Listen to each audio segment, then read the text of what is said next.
धन्यवाद सर। यानंतर महाराष्ट्राचं आराध्य दैवत छत्रपती शिवाजी राजे यांचे वंशज आपल्या जिल्ह्याचे लोकप्रिय पालकमंत्री सन्माननीय शिवेंद्र सिंह राजे भोसले यांना मी अशी विनंती करतो की त्यांनी या ठिकाणी सविस्तर असं मार्गदर्शन।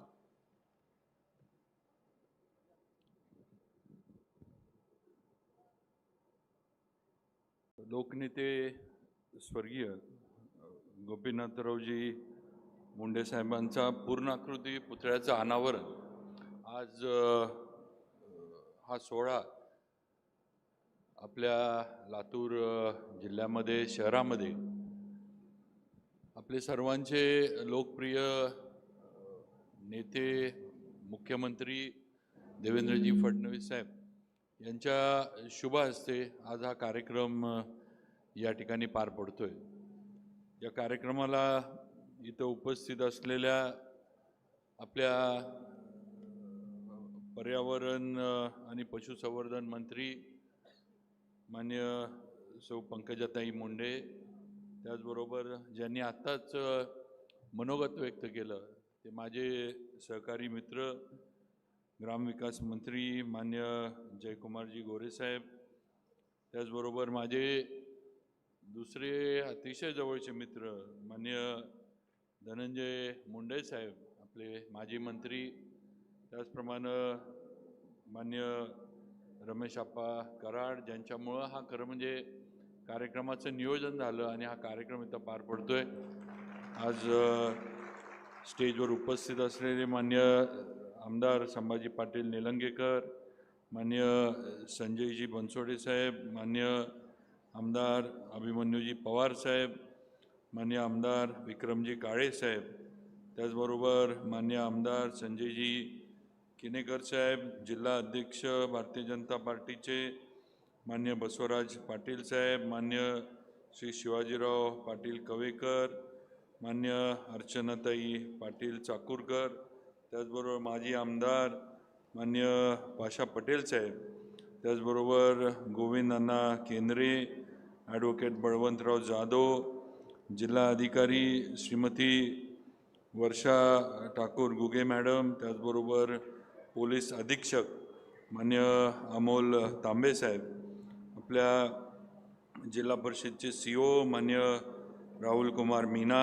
त्याचबरोबर आपले महानगरपालिकेचे आयुक्त श्रीमती मानसी मीना मॅडम आणि उपस्थित सर्वच स्टेजवरील भारतीय जनता पार्टी महायुतीतल्या सर्व घटक पक्षांचे, शिवसेना, राष्ट्रवादी या सर्व पक्षांचे पदाधिकारी, त्याचप्रमाणे सर्व उपस्थित आपण सर्व इथं आलेले स्वर्गीय मुंडे साहेबांना अभिवादन करायला आणि देवेंद्रजींचं मार्गदर्शन त्यांचे विचार ऐकायला आलेले सर्व लातूर जिल्ह्यातनं त्याचबरोबर बीड या सर्व विभागातनं आलेले सन्मान्य वडीलधारी मंडळी, बंधू भगिनी आणि माझ्या तरुण मित्रांनो, मी सर्वप्रथम आपल्या वतीनं आणि माझ्या वतीनं सुद्धा स्वर्गीय मुंडे साहेबांना या ठिकाणी अभिवादन करतो, त्यांच्या स्मृतीस अभिवादन करतो।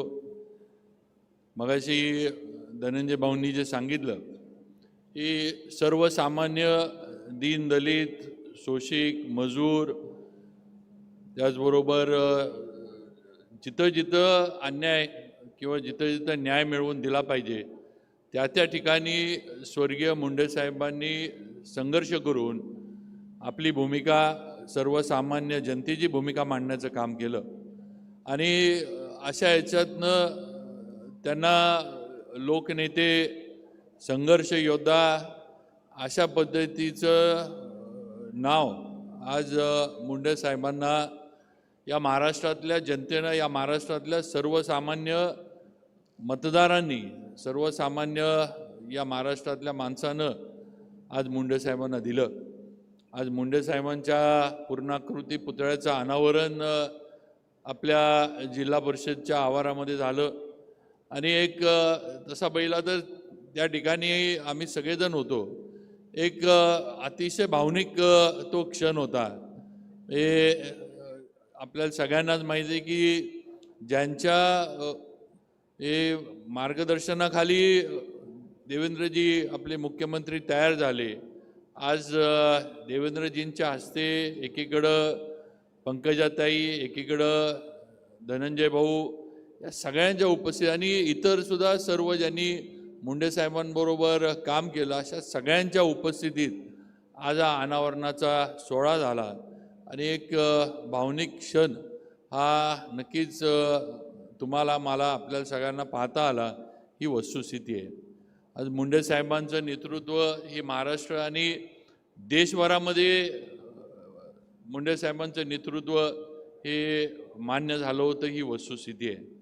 आज महाराष्ट्रात सुद्धा हे मी ज्यावेळेला पहिल्यांदा आमदार म्हणून निवडून आलो, मी ज्यावेळेला पहिल्यांदा विधानसभेमध्ये जायचो बसायचो त्यावेळेला मुंडे साहेब ज्यावेळेला तिथं भाषणाला उभे राहायचे किंवा मुंडे साहेब आत आल्यानंतर एक सगळ्यांमध्ये थोडं हे असायचं की मुंडे साहेब आत आलेत म्हणल्यावर मुंडे साहेब काय बोलणार आणि मुंडे साहेबांची जी काय बोलण्याची शैली होती, त्यांची जी काय बोलण्याची समोर त्यावेळेला मुख्यमंत्री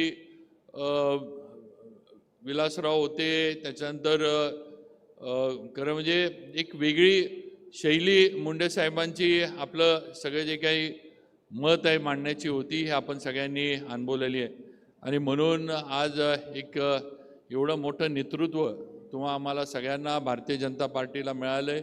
आज ज्यांच्या मार्गदर्शनात देवेंद्रजींचं नेतृत्व तयार झालं, ज्याचा उल्लेख धनुभाऊंनी केला की 3दा हे भले मुंडे साहेबांना मुख्यमंत्रीपद मिळवता आलं नाही किंवा मिळालं नाही, पण तरी त्यांचा शिष्य म्हणून आज देवेंद्रजींनी हे स्वप्न जे आहे ते पूर्णत्वाला नेलं. ही वस्तुस्थिती आहे.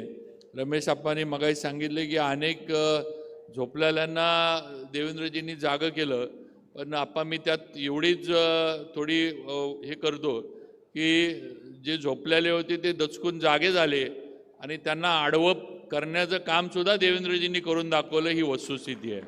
त्यामुळं आता त्यांना काय फार राज्यामध्ये फार काय त्यांची हे तग लागल किंवा परत काय ही नेतृत्व जी नुसती सत्तेसाठी होती ही परत उपजारीला येतील अशी परिस्थिती राहिलेली नाही.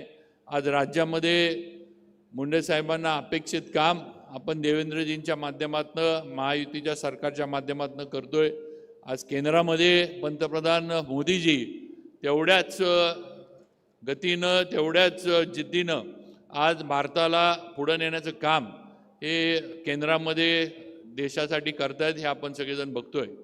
काल हे आपल्या सगळ्यांना म्हणजे काल मी जळगावला होतो गिरीश भाऊंबरोबर.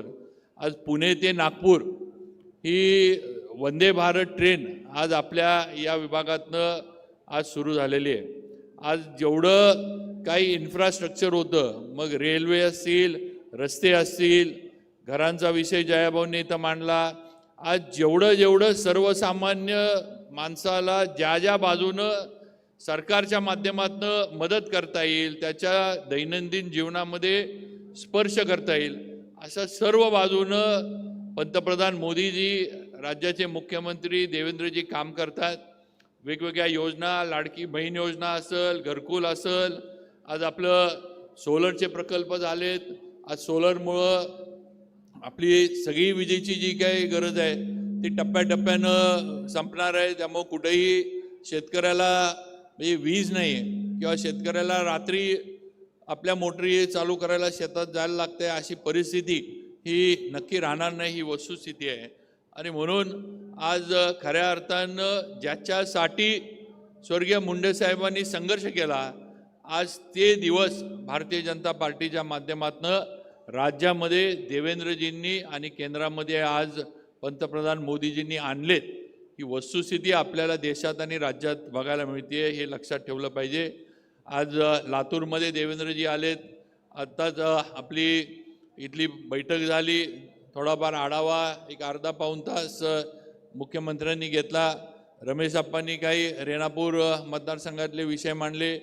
लातूरचे पण काही विषय या ठिकाणी बैठकीमध्ये त्याच्याबद्दल चर्चा झाली. आपलं सिव्हिल हॉस्पिटलचा विषय असेल, आपली महानगरपालिकेची पिण्याच्या पाण्याची नवीन योजना असेल, त्याचबरोबर आपलं लातूरमध्ये जे शहरामध्ये रस्ते थोडे अरुंद झालेत किंवा ट्रॅफिक वाढल्यामुळं कंजेशन ट्रॅफिक जॅम असेल त्या ठिकाणी लागणारे नवीन पूल असतील, नवीन रस्ते असतील, जिल्ह्यातील आपल्या देवणी गाईच्या वंश संवर्धनाबद्दलचे असेल त्याच्याबद्दल झाला, असे अनेक आपला दूध भुकटी प्रकल्प होता त्याच्याबद्दल पण देवेंद्रजींनी मुख्यमंत्र्यांनी निर्णय घेतला आहे, तो पण निर्णय लवकरच अंमलात येईल. अशा अनेक विषय, रस्ते तर आहेतच, रस्ते आपण करतोय. धनुभाऊंनी मुख्यमंत्र्यांना सांगितले की आजूबाजूच्या दोघांना सांगा. आता धनुभाऊ तुम्ही माझे जुने मित्र आहात, तुम्हाला माझा खिसा कधी मी झाकून ठेवला आहे असं नाही. खिसा मोकळाच आहे, पाहिजे तेवढा, म्हणजे मोकळा म्हणजे उघडाच आहे, त्यामुळे पाहिजे तेवढा हात घाला आणि काढून घ्या, कोण तुम्हाला नाही म्हटले. त्यामुळे एवढं वरपर्यंत तक्रार कशाला न्यायची मला काही कळालं नाही. तुम्ही कधीही येऊन सांगू शकताय की राजे आता त्यामुळं कधी कामाच्या बाबतीत आणि आम्हाला स्पष्ट सूचना मुख्यमंत्र्यांच्या आहेत की कामाच्या बाबतीत आपण कुठेही कमी पडायचं नाही आहे. आपल्याला आज संधी दिली आहे महाराष्ट्राच्या जनतेनं, आज आपल्याकडनं अपेक्षा आहेत. ज्याप्रमाणे या देशाचं सगळी जी काही देशाची वाटचाल पंतप्रधानांनी करून दाखवली, आज आपल्या भारताची हे ऑपरेशन सिंदूर जे झालं त्याच्यातनं सुद्धा भारत आता थांबत नाही आहे आणि भारत आता कोणाला जगामध्ये घाबरत नाही, हे पंतप्रधान मोदीजींनी जगाला दाखवून दिलं, ही वस्तुस्थिती आहे. आणि एवढं होऊन सुद्धा हे सगळं भारत पाकिस्तान युद्धाचं सगळं झालं, पण आज जगातला कुठलाही देश भारताच्या विरोधामध्ये बोलू शकला नाही, भारताच्या विरोधामध्ये भूमिका घेऊ शकला नाही, ही वस्तुस्थिती आहे. का तर आज आपल्याला पंतप्रधान मोदीजींसारखं एक कणखर आणि कार्यक्षम नेतृत्व हे देशाला आपल्याला मिळाले, आपल्या सर्वांना मिळाले, ही वस्तुस्थिती आहे. म्हणून हे आज घडले, ही वस्तुस्थिती आहे. आणि आज तसंच नेतृत्व राज्यामध्ये देवेंद्रजींच्या माध्यमातून आपण सगळेजण काम करतोय. नक्की आज आपल्या लातूरचे जिल्ह्याचे जे काही प्रश्न असतील ते 100% देवेंद्रजींच्या मार्गदर्शनाखाली आम्ही सगळेजण मिळून सोडवू. तेवढी ताकद त्यांनी आम्हाला, सर्व आमदार असतील, मंत्री म्हणून मी आज काम करतोय, मी असेल किंवा माझे सहकारी असतील, आम्हाला सर्वांना तेवढी ताकद देवेंद्रजींनी नक्की दिली आहे. त्यामुळे नक्कीच जे काही पुढचं आपलं नियोजन आहे या जिल्ह्याच्या विकासाचं, आज मुंडे साहेबांनी रेणापूर मतदारसंघाचं प्रतिनिधित्व केलं, असे इथून आमदार म्हणून निवडून आले. त्यामुळे नक्कीच त्या मतदारसंघावर पण आम्ही सर्वजण आपणा बरोबर घेऊन लक्ष देऊन जास्तीत जास्त विकास कामं तिथं कशी पूर्णत्वाकडे नेता येतील हा प्रयत्न करू. आज परत एकदा मी जास्त वेळ न घेता, आपल्याला जास्त विचार मुख्यमंत्र्यांचे ऐकायचे आहेत, पण परत एकदा स्वर्गीय गोपीनाथजी मुंडे साहेबांना माझ्या वतीनं, आपल्या सर्वांच्या वतीनं, आपल्या जिल्ह्याच्या वतीनं, लातूर जिल्ह्याच्या वतीनं त्यांच्या स्मृतीस परत एकदा अभिवादन करतो. आणि मला 2 शब्द बोलण्याची संधी दिली त्याबद्दल आभार मानून थांबतो. जय हिंद, जय महाराष्ट्र.